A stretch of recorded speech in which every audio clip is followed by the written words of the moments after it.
중국 최대 전기차 기업인 BYD가 유럽 시장을 휩쓴 데 이어서 우리나라 진출을 본격화하면서 중국 차의 저가 공세에 대한 우려가 커지고 있습니다. 다만 이 BYD로 대표되는 중국 민간 기업들의 숨겨진 부채 문제가 공론화되면서 이들의 지나친 확장 전략에 대한 우려도 커지고 있습니다. 중국 내 최대 부동산 그룹으로 부상했다가 공중분해됐던 헝다그룹이라든가 한국 내에서 재계 2위까지 올랐다 세계 경영이나 분식회계로 몰락했던 대우의 전철을 되밟는 게 아니냐 하는 중국 안팎의 불안감이 고조되고 있는 겁니다. 우선 이전까지 중국의 숨겨진 부채, 히든 뎃 문제라면 주로 지방정부의 문제였습니다. 그러니까 지방정부가 수익성 없는 사업에 이른바 지방정부 금융조달수단, 이걸 약칭 LGFB라고 합니다만, 즉 대출, 채권, 그림자 신용 이런 것을 통해서 대규모 자금을 조성해 준 것을 뜻했죠. 숨겨진 부채는 지방정부나 국영기업들 공식 회계에는 잘 잡히지 않았는데 중국의 금융 시스템을 마비시킬 지경에 이르렀습니다. 그래서 중앙정부가 지난해 11월에 숨겨진 부채를 줄이는 프로그램을 시작했습니다.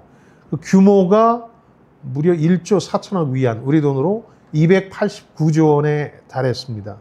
그러니까 지방채 발행을 포함해서 지방정부의 추가 자금 조달을 중앙정부가 승인하면서 이런 방식들을 통해서 2023년 말 14조 위안의 숨겨진 부채를 2028년, 그러니까 5년 후까지 7분의 1가량으로 축소하는 게 중앙정부의 목표라고 제시를 한 바가 있습니다. 근데 지금까지 지방정부의 숨겨진 부채 문제가 주로 부각이 됐다면 이 BYD는 민간 기업의 문제라 어떻게 보면 더 심각할 수도 있습니다. 이 전기차 회사는 1995년에 왕추안푸라는 사람이 설립해서 2002년에 이미 홍콩 거래소에 상장이 된 기업입니다.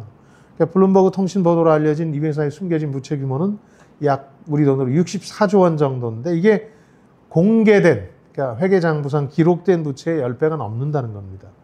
그러니까 이 숨겨진 부채를 키워온 방법은 자신들의 납품업체에 대금 지급을 고의적으로 미루는 방식이라는 거죠.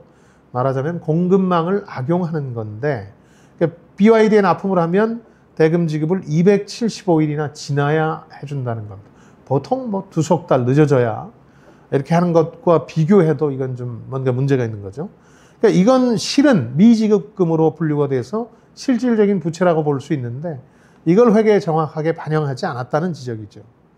우리 대우가 막판에 분식회계로 결정타를 맞았듯이 이런 숨겨진 부채 논란은 정상적인 영업을 지속하기 힘들게 만드는 요소입니다. 마침 BYD가 우리나라에서 공격적인 저가 전략으로 지금 전기차를 론칭한 직후라 이 초기의 사전 예매 돌풍에 영향을 미칠지 여부가 주목되는데요.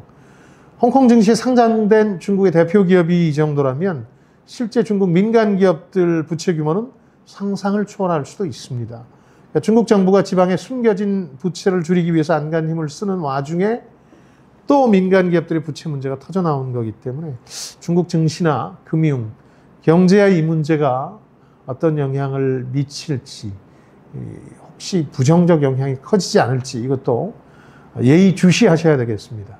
지금까지 김방희였습니다. 저는 여러분들의 성공을 응원합니다. 고맙습니다.